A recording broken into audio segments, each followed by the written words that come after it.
Shalom saudaraku, kembali lagi bersama dengan saya, Olin Rivi Gosal. Saudara, apakah benar orang Kristen itu diajari untuk ngeles?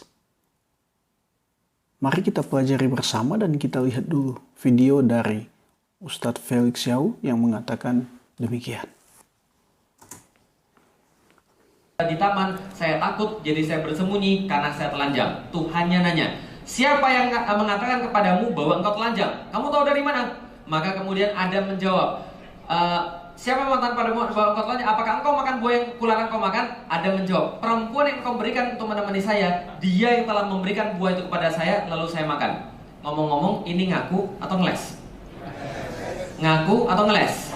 Hawa juga ditanya, benar kamu yang melakukan itu? Saya ditipu ular sehingga saya makan. Ngaku atau ngeles? Paham? Jadi kalau Anda itu punya sifat ngeles kebanyakan, itu jangan-jangan Anda belajar pada agama yang salah. Jelas ya? Karena sifat ngeles itu tidak pernah diajarkan di dalam agama kita, tapi diajarkan dalam agama mereka. Adam ngeles, Hawa ngeles, akhirnya tiga-tiganya kena hukum. Siapa aja yang kena hukum? Adam kena hukum, Hawa kena hukum, ular kena hukum. Jadi saudaraku katanya bahwa ngeles itu diajarkan di dalam ajaran agama kita. Bahkan dikatakan kalau kamu senang ngeles berarti belajar dari agama yang lain. Saudara, ini benar-benar pengajaran yang ngawur, pengajaran yang mau mengenakkan telinga pendengar supaya mereka juga menertawakan pengajaran orang lain. Apakah orang Kristen diajarkan untuk ngeles? Saudara, kita harus tahu bersama kisah yang dibaca ini ada dalam Kejadian pasal 3 di mana manusia jatuh dalam dosa dan mereka bersembunyi dari Tuhan. Ketika Tuhan datang menjumpai mereka, mereka bersembunyi dan mereka saling menyalahkan. Apakah ini mau mengindikasikan bahwa di dalam kekristenan diizinkan untuk orang saling menyalahkan, menghindar dan tidak langsung mengakui? Bahkan ini kalau orang menghindar, tidak mengakui, ini mengarah kepada satu kebohongan. Apakah orang Kristen diajarkan demikian? Sama sekali tidak. Lalu kenapa Adam dan Hawa ditulis melakukan demikian? Saudara, ini sebenarnya berkaitan dengan kejatuhan mereka di dalam dosa. Bagaimana benar-benar dosa merusak hubungan mereka dengan Allah dan juga dosa membuat hubungan dengan manusia, dengan sesama itu menjadi rusak. Bahkan hubungan dengan alam, hubungan dengan binatang, hubungan dengan semuanya itu menjadi rusak. Jadi bukan karena diizinkan untuk ngeles baru atau sehingga mereka ngeles, tidak. Itu karena dosa merusak kehidupan mereka. Ini jelas. Dan apakah diizinkan untuk ngeles? Tidak. Saudara, Alkitab sangat-sangat mengingatkan kepada kita bahwa harus berhati-hati dengan mulut. Harus berhati-hati dengan lidah. Harus berkata yang benar. Harus berkata yang jujur. Saya akan bacakan satu ayat di dalam Amsal 12 ayat 22.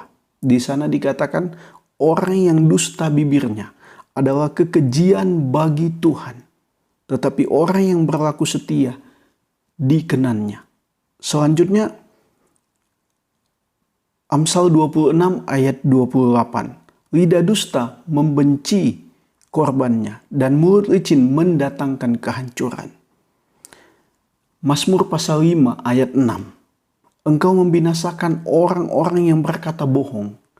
Tuhan jijik melihat penumpah darah dan penipu. Jadi saudaraku, kalau ngeles itu kan ujung-ujungnya dia tidak langsung mau mengakui kesalahan. Dan ini bisa dikategorikan orang yang mau mencoba untuk berbohong. Bahkan menyalahkan orang lain. Nah, apakah ini diizinkan dalam agama kita atau di dalam Alkitab? Sama sekali tidak. Pertanyaannya, kenapa di Alkitab dicatat orang-orang yang berdalih mencoba untuk lari dari kesalahan seperti Adam dan Hawa? Mereka tidak mau langsung mengaku. Bahkan juga di Alkitab ada orang-orang yang menipu. Apakah itu supaya kita meneladani itu? Enggak. Ditulis supaya kita tidak melakukannya. Dan ditulis di dalam Alkitab untuk menekankan bahwa memang manusia itu lemah sehingga benar-benar membutuhkan Tuhan dan harus hidup berdasarkan perkataan Tuhan. Jadi pernyataan bahwa kekristenan, Alkitab mengajarkan untuk ngeles itu nggak benar. Jangan dipercaya.